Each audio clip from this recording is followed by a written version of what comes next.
Hello, I just got home from a very long day of meetings and a production, but this was waiting for me when I got home, and I'm very excited to open it because inside is the brand new Rode Wireless Pro system. Now, I've been a huge fan of these wireless microphones since the original Rode Wireless Go's, and I've used two sets of the Wireless Go 2s. Look, I even have the little editor E on them. I've used two of these. I even have the little like microphone holder for them. I love it. I just wish it had had 32-bit float in it. That would be great. And you can't, there's just full gain on this, and there's also a pad, and I basically use it with pad all the time because I'm just loud and obnoxious. So yeah, these have 32-bit float.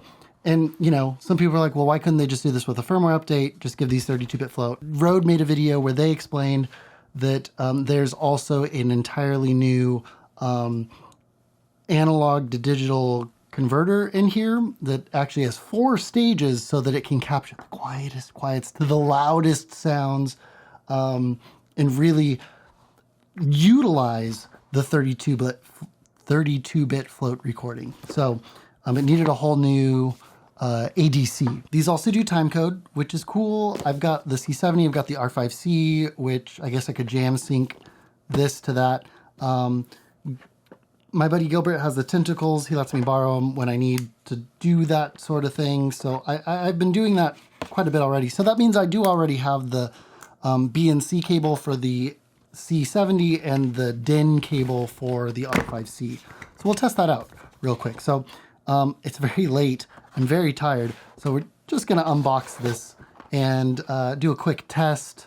And I'll do a follow-up video with more of my thoughts once I actually get to listen to the files. You will know that I really love these wireless Go's. A few months ago, I made a video comparing these to the Anchorwork 650s and the DJI mics, and these still, I think, sounded the best. It doesn't have all the bells and whistles that the Anchorwork and the DJI mic has, but this closes the gap quite a bit. It still doesn't have a touchscreen, but I think the fact that almost everything you can do with the buttons and a few things that you can't, you do with the app, but it's pretty set it and forget it at that point, I think is pretty good. So here is the charging case. It's got the USB-C port in the back. That's nice. I have these ZG Cine charging cases for the Rode Wireless Go 2s. You'll notice I don't permanently keep them in here because once you put them in and start charging, it doesn't stop. Even if this hits 100%, this thing keeps charging them until this battery dies, which is not good for this battery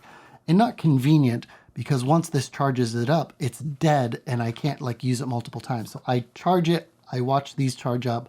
When I see that they're done, I put them back in here and I charge this case up for the next round. Now, ZG Cine does have a version 2 of this case. So if you still have a Rode Wireless Go 2 and you're gonna stick with it, get the version 2 of this case. That also kind of brings you up to parity with some of the competition like the DJI mic and the Anchorwork mics.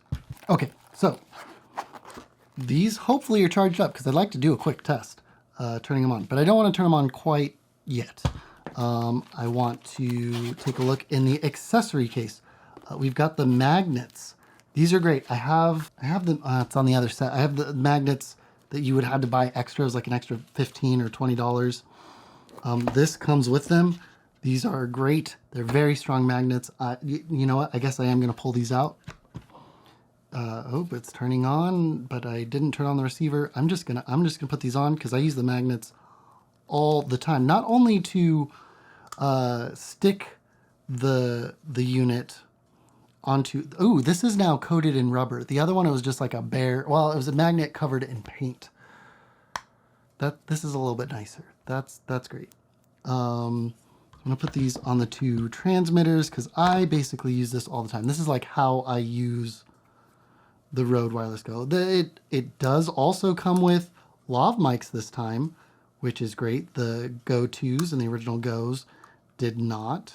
The only bummer thing about this now being coated in rubber is they have the Rode logo on it. And I basically, you will see, I'm just gonna cover this all up to hide all of the Rode branding. The branding thing has been kind of off-putting to some people because well, actually, this is a little, well, I put an editor sticker on here. Oh, little authorization label here. But nice peel. This isn't as obtrusive. This one had like the Rode logo. This is a little more understated, which is nice, but I think I want to still put an editor sticker on here. This one didn't go on very straight. This is one of the downsides of the Rhodes. The plastic clip is a little weak. My very first Rode Wireless Go, I bought 2 sets of those. So I had 2 mics. The clip was broken. It arrived broken. But Rode's customer service is excellent, and they shipped me another one like immediately. It was like less than a week. I had another one. Why isn't this flat? But I could see myself breaking this plastic clip, taking this off if I'm not careful. Oh, this one of these is just more like bent than the other, and that might be why this wasn't even. That Rode, that's annoying. When I don't use it with the magnet, I will still use it like this. So gonna take the black Sharpie and Sharpie that out. Rode, I love you and your products, but you're just too aggressive with your branding. So I'm gonna hide it a little bit. I'd put gaffer tape on it, but I don't want to make the magnet weaker. So let's do that with the other transmitter. All right, that's enough. And the receiver. Yeah, it's booting up. I see them. Theoretically, I should be able to like trigger them to start recording. That's also nice. I've got my original ones, my go-tos set up. As soon as I turn them on, they start recording. Now I can turn them on and they don't just start recording and they don't hear me like fumbling through. And then when it's time to go, I can hit record. Yeah, I can change many more settings from the receiver. I forgot to finish talking about the accessories. It's been a very long day. I'm very tired. So USB-C to Lightning, which hopefully Apple announces next week that we no longer need Lightning on iPhones, which I greatly welcome. I want USB-C or Thunderbolt for the iPhone. That'll be great. But USB-C, this one I think is just power. It's very thin. There is a thicker USB-C. 5 gigabits per second and up to 60 watts. This is a great cable. We also have the 3.5, the Rode cable. They're bringing back the curly red cable. I haven't seen a curly red Rode cable in quite a while. This is nice. Return to form. I've actually switched a lot of my cables for my mics to these, and it looks like a Rode cable. It's red like one, but it just has more of a low profile right angle for the 3.5. Just a tiny bit more low profile. It's also TRRS instead of TRS in case I need to plug it into TRRS things. But here is the original cable. This one, original to the Wireless Go 2. This one, it's not curly and it's got like some rigidity to it. It's like Gumby, which was fun. But yeah, I like the springy cable. This is nice. It packs away a little bit nicer. We have a cleaning cloth to keep these candy bits nice and shiny. I've already got fingerprints all over this one. Silica gel to keep it dry, and the lavaliers. So I haven't used these new lavaliers from Rode since they've switched to these like flat style. So, you know, most lavaliers are omnidirectional, but most of them, the grill is on the top. This one, it's out the front. So when you mount it, you can have it outward facing. And like, I think the idea is you won't rub on as many things, but it comes with fuzzies and clips, and then color-coded clips so I can keep track of who's who. And then a big fuzzy for the lav, and then the fuzzy for the mic built into the transmitter. I like the way this sounds, or I like the way this sounded on the Rode Wireless Go 2. I assume if they're using a similar capsule, I will like this as well. This is pretty cool. I like the way this looks. That's fun. I've had people comment in my videos like, you don't have to put the fuzzy on if you're indoors. I like the way it sounds with the fuzzy. I think when I hide these under clothes, like I did for the short film, I had 4 of the Rode Wireless Go just recording internally and then sending back to the C70 and the R5C. And then I had 2 of I borrowed from Gilbert, the Tentacle Track E's. Those were very nice, but they don't have a built-in mic. I had to run the cable. Those sounded pretty good. And it was a short film narrative, so I wanted to hide them. So I taped them inside of our 2 leads blouses. And then the Rode Wireless Goes for the men. I put it on like they were all wearing button-up shirts, so I put it on the inside of the shirt with the fuzzy on to kind of minimize the scratching sound. And then for Allison, the one woman who had a Wireless Go, I clipped it on her bra strap on the inside. She's wearing a big shirt, so you couldn't see it like bulging under her shirt. And I left the fuzzy on again to minimize scratchy sounds. Cool, so I've got fuzzies for the lavs, fuzzies for the transmitter. There should be one more fuzzy. Yeah, one more fuzzy for the transmitter. Is there a spare? The Rode Wireless Go ones came with a spare. Yeah, there's one spare, and it's for the transmitters. That's great. The other thing I want to know is, do they fit in the charging case with the fuzzy and with the magnet? Because I basically just want to keep these on all the time. And it looks like it does. That's great. A+. That's all the accessories it came with. So the receiver, we can change some settings on here, which is great. I can change my level. I usually leave this at -12. I know they recommend leaving it at -6 for Canon cameras. I think -12 sounds okay. Channel 1, channel 2, the gain mode. Okay, so yeah, a little bit of a menu there. And I think if I push both of these at the same time, dynamic gain, auto gain, gain mode, whoa. Auto, check.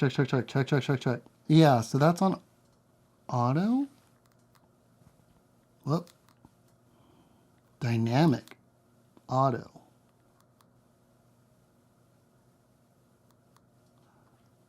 I must be cycling through this wrong. Dynamic, auto. Oh, okay, so this button changes. This moves on to the next one. Dynamic. Okay, so this should be the like dynamic gain that's changing. I don't know, but I thought I was changing, and I'm not reading the manual yet. I guess I could do that. Long press both buttons. All right, oh no, I'm on merged, but I want to be on split. There we go. Safety. No, split. Yeah, I like these separate. Safety channel is nice, but I still want them split in case one's louder than the other. So one, and then the other.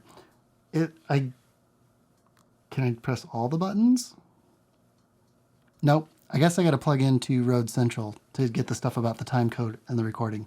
All right, let's plug it in. But the nice thing is I can now put all of these in the charge case and now take this fast data cable and plug it into my Mac and launch Rode Central. Let's take a look at that. I got to move this camera out of the way so I can see my computer. Rode Wireless Go 2.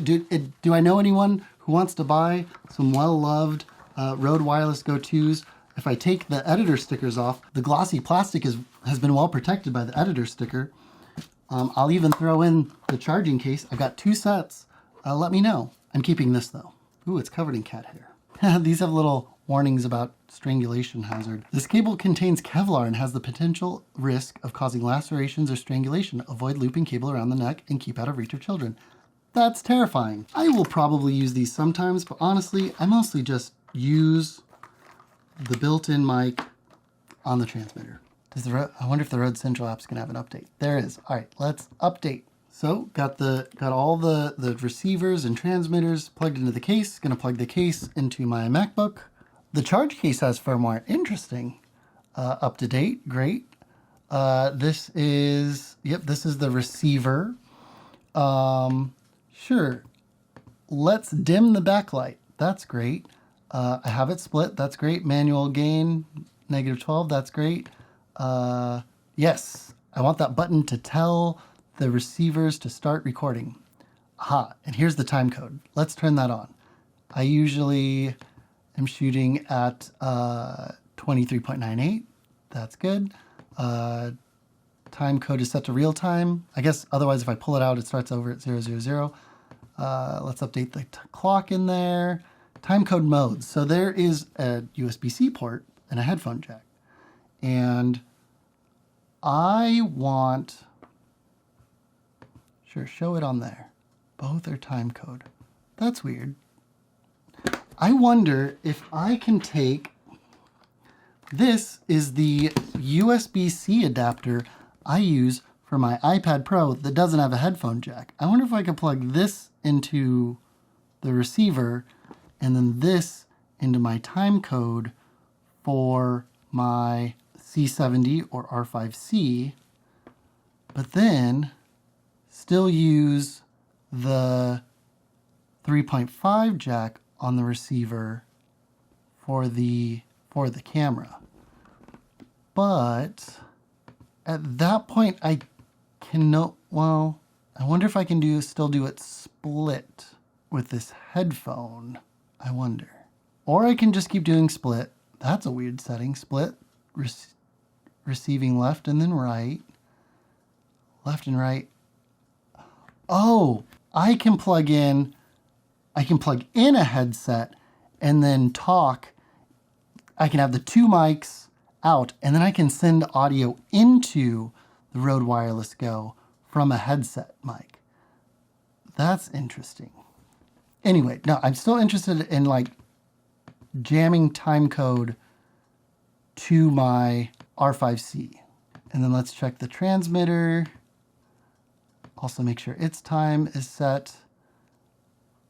Gain assist. Oh, that's info about gain assist. And I can manually set the mic gain, and it's not just pad or not. That's great. We'll just leave it on auto for now because I'm going to be recording 32-bit float, and the audio and the camera is basically just going to be scratch. Mute, marker, none.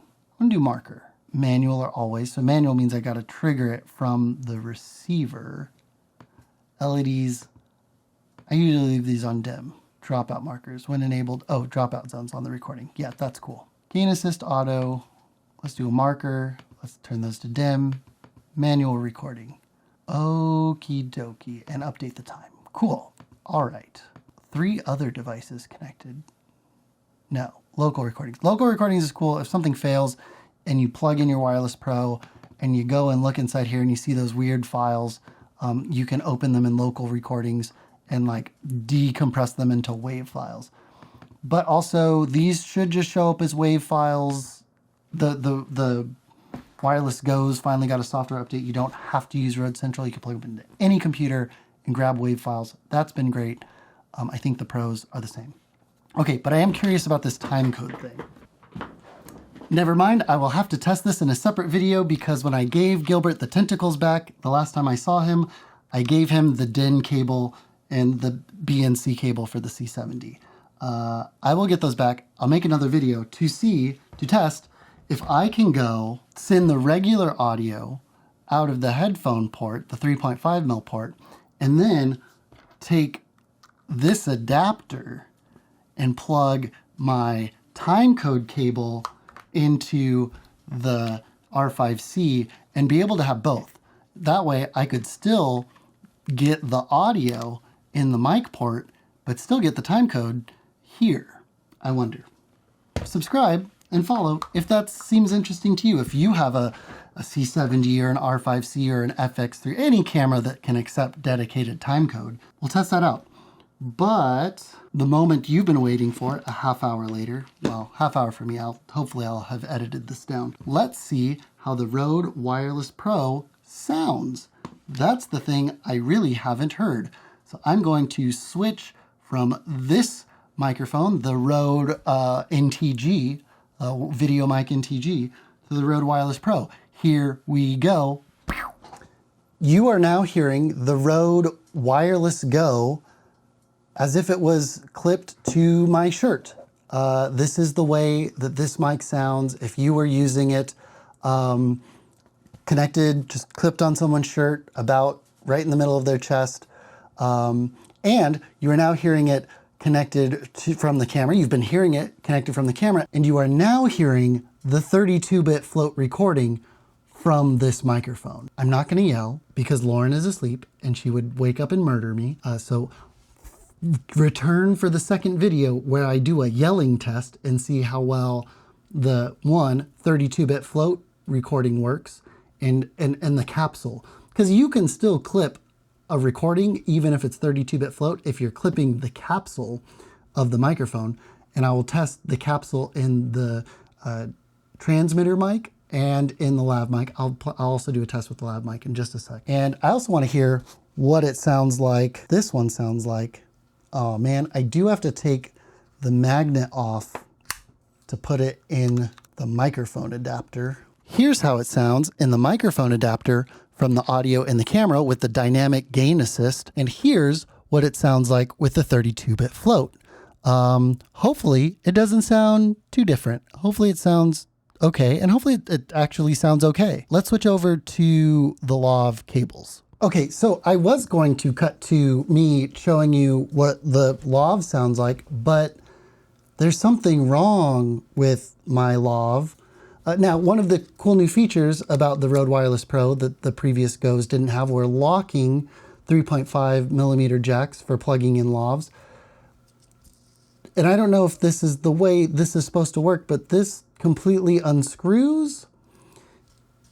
And when I plug this in and screw it in,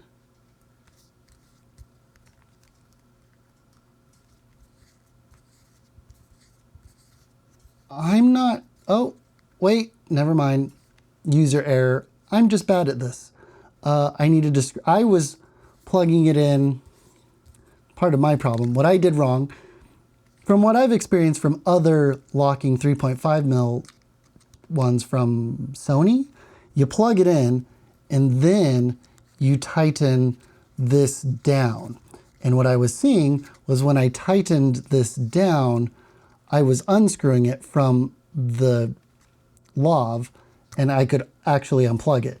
And I was like, that's not right. But as I just demonstrated, the correct way is to screw this all the way in and then screw the Rode transmitter into this until it's locked on both sides. And now you're hearing the Lowe. So let me just, now that you've heard me do that, here is what the Rode Lavalier 2 sounds like.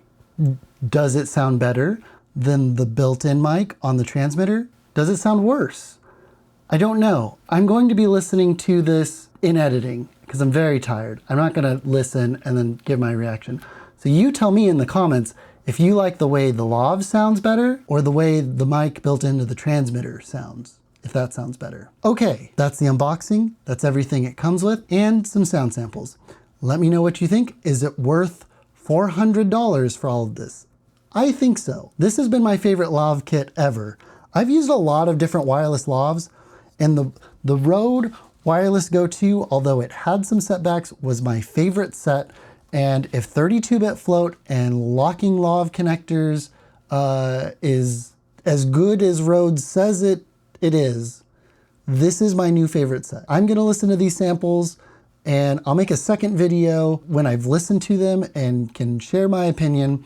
And also when I get the DIN connector and BNC connector back from Gilbert, I will test the timecode syncing feature with my cameras and check in. But so far, so good about what you get for $400 versus just the $250. The charging case, the magnets, the Lowes coming with it, it's already a good value because I paid like $250, $300, and then another $50 for this.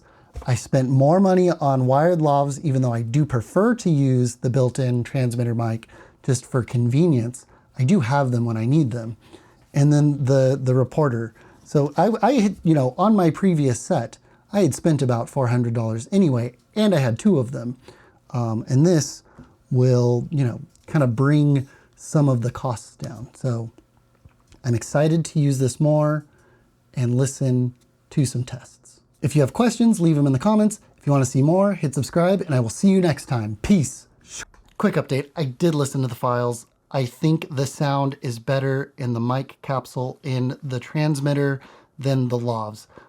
I don't know what Rode does. These capsule mics, the capsules and the transmitters mics are very good. I like them, or at least I like the way my voice sounds with them. Anyway, that's it. I think these sound great. I think these are worth $400. I'll do more tests. I'll be back. I'll see you next time. Peace. For real.